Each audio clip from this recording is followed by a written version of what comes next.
Hey, welcome back. So I've done the first 13 frames of this little mousy animation on paper. Let's see if I can actually flip these. I've been trying to practice and I've never been very good at doing this, but we'll see. I'm so bad at flipping them. I know I'm holding it on the short end, but whenever I try and do this, when I hold it at the top, I can't flip. See? Yeah. But he walks. He does walk. Yeah, so I did scan this in and just check. I'm so bad at doing that. I'll just show you the frames one by one, that's easier. So yeah.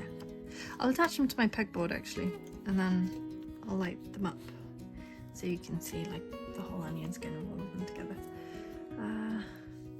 Yeah, so that's frame 1. There's frame 3. I've just noticed bits that I've missed off. It's just a little line. These are like extra details that I need to add in when I'm extra sure that it works. Yay!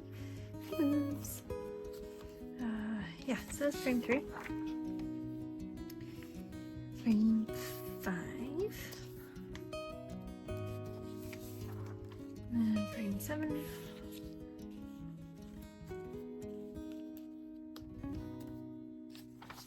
Frame 9. Frame 11. And frame 13. Yay! So yeah, I think 6 drawings. 1, 2, might be 5 actually. 1, 2, 3, 4, 5, 6. Yeah, there's 6 drawings. 7 drawings. 1, 2, 3, 4, 5, 6, 7. There's 7 drawings. I can't count. What a revelation. Yeah, so there you go. That's kind of satisfying, isn't it? If I turn the brightness up, maybe you can see it a bit more. You can see all his movement. You can see this nice arc that's going on with his ears, and his tail, and his body. Yeah, so I've done this first little bit, and now the next bit of action is where he lifts up. If I turn that off, it's a bit easy to see. I'll wait for the light to readjust because again, fairy lights, and fairy lights mean yellow. Anyway, yeah. So the next bit of this animation is he lifts up to put the berries on to the little toadstooly mushroom thing. I still haven't decided what it is. So this fits. This background fits resting on the peg bar, if I remember correctly.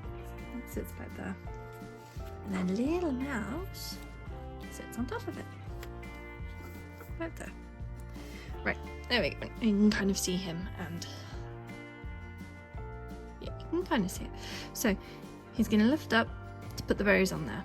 Now, because I drew him bigger than he was in the digital version, he doesn't actually have to lift up as high. So he just sort of has to lift up a tiny bit. Because it wouldn't make would it make sense for him? I tell you what, let's draw a frame in. I don't know what frame number this will be just yet because I'm not really caring about timing right now. I'm gonna just draw in this frame real quick and see whereabouts he will go. So if he's up on his tippy toes, so his foot's about there, up to there, and then his body would raise up to there. He's got his little arms full of berries, and his head would bend backwards slightly. That might be a bit big for his head actually. Let's just double check that. Yeah, so if you see his pose here, let me just hang on. Let's finish one train of thought before I start the next one.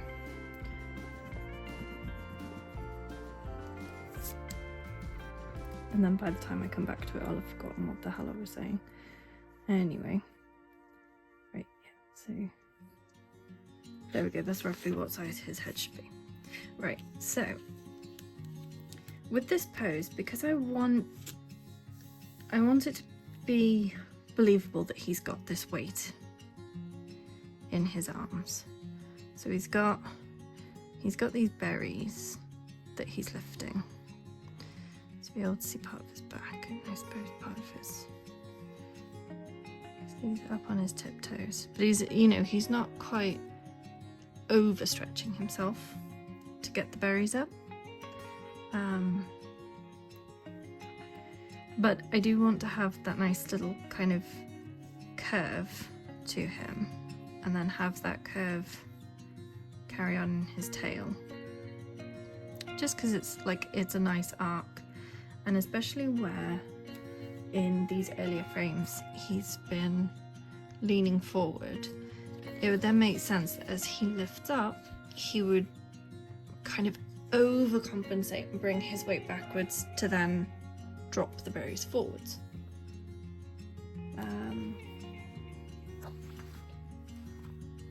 So yeah, hopefully that just made sense and that wasn't like, I'm not good at explaining things. I'm trying to get better, and I'm trying to not drift off quite so much in conversations, but I'm really bad at it. Like, I'm better than I used to be, apparently, according to my husband. Because I've already finished the sentence in my head and I'm on to 12 other trains of thought. So my mouth kind of forgets to finish the sentence for everyone else in the room. And yeah, it's frustrating. And especially if I'm actually talking and doing stuff at the same time, it can be quite bad. So yeah, I'll try to make sure that I explain things correctly and think about what I'm trying to say before I open my mouth to speak. So yeah, he goes up, and already I can see that motion's pretty cute. You may not be able to see it. Hold on 2 seconds, let me bring you around the other side. I've got so much stuff on my desk. I've got like my speakers and soju glasses and iPods and all sorts. I really need to clean my desk off again. Like, it's in a perpetual state of chaos at the moment, and I keep trying to tidy it up, and I don't think I'm doing a very good job of it. I think I need to move like the DVD player that's in the corner and get the stuff off that and just declutter, because I barely use the DVD player at the moment. So anyway, yeah, so you see that movement that he's doing where he's kind of going up onto his little back legs? So I think that's a believable motion, and I don't want him to come that way too far, because otherwise he would stagger backwards. But he's kind of using the momentum to go up, and then I want him to sort of hold a little bit and then teeter forward. So there's going to be easing into this top pose, and he's going to sort of hang around there for a little bit. He may go backwards for one frame. Like, I might have it easing so that as he's easing up, he also eases backwards slightly. So that just means there's lots of little frames together so that it slows the motion. And then he teeters forward and he puts the berries down. And it's kind of that force that as he's landing, that he squeezes the berries together, and it kind of makes this, the top, well, they're not berries, they're currant. The top black currant sort of pops out, and that's what makes it bounce. Yeah. Can you hear Berlioz? He's on the bed behind me, contributing to the conversation again. And here we go, here's Berlioz. Here's Berlioz. Yeah, you're standing on all my frames. You are. You are, buddy. Yeah, hi. Oh, hello, my majestic beastie. My gorgeous wee beastie. It was his first birthday a couple of months ago, and it was amazing. I'm so happy that Berlioz is still here. So for those who don't know, and I think it was a pretty long time ago that I actually posted about it on my social media, but Berlioz has a rare heart condition. So he actually has a double valve dysplasia. So he has both mitral valve dysplasia and tricuspid valve dysplasia, which means that he is on like a diuretic every day. He's on a diuretic called Libio, which is a loop diuretic, and that basically just keeps him out of congestive heart failure, because when he was 14 weeks old, he did almost die. He had serious congestive heart failure and we weren't sure what was going to happen. And the prognosis is still guarded for Berlioz, obviously. He is living with a double valve dysplasia, but you wouldn't know it. He behaves like every other cat. And he said he doesn't know it.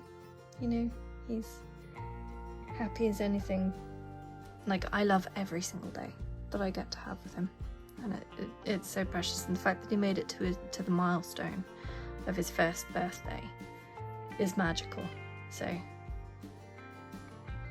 I really want to make it to many more birthdays with Berlioz, because he's absolutely wonderful and I love him to pieces. Anyway, yeah, so back to this animation frame. I'll get this one all drawn in. Nacho, don't you start. I start talking and one of them immediately starts scratching at the door frame. Yeah, so I'll get this frame drawn in and see how many frames are going to be in this next stint. I think I definitely prefer working this way. Like, I really do prefer doing this to like doing this digitally. And once again, I'm now doing something so my brain isn't finishing my sentences. I think that head is too small. So I'm like, first I drew it too big, and now I drew it too small, and it may not necessarily be the head that's too small, it may be the ears that are too small. Whoopsie. So let's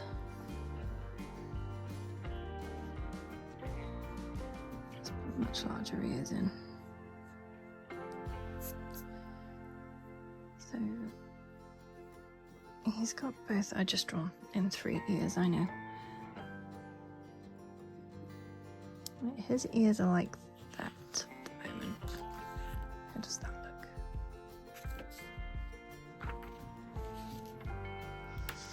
Let me just compare it real quick to frame 1, just so I can make sure that I haven't got a character with bloaty head going on. And anyone who gets that reference gets bonus cookies. Anyone used to play Theme Hospital? I used to love that game. Bloaty head. Yeah. Invisibility was another illness. What else was there? There's bloaty head, invisibility, baldness was one. The squits. Patients arriving by air ambulance for the squits. Oh, that's fun. I miss Theme Hospital. They did redo it with like 2 Point or something like that, but it's not the same. You can't replace Bullfrog with those weird cutscenes at the start of the hero doctor doing rather questionable things with the nurse in the closet, if I remember correctly. Theme Hospital and Theme Park were my favourites. Well, actually, no, they weren't my favourites. Spyro the Dragon and Medieval were my favourites. But yeah, medieval definitely. Love medieval. I miss old PlayStation 1 games. Nothing comes close these days. But anyway. Yes. There we go. I think that's about the right heads. Ooh, Nacho, be careful. Nacho just shot out from under the bed to scare fish. Nacho is another cat, by the way. I have 10. I think I might have mentioned that in one of my other videos, but yeah, I've got 10 cats.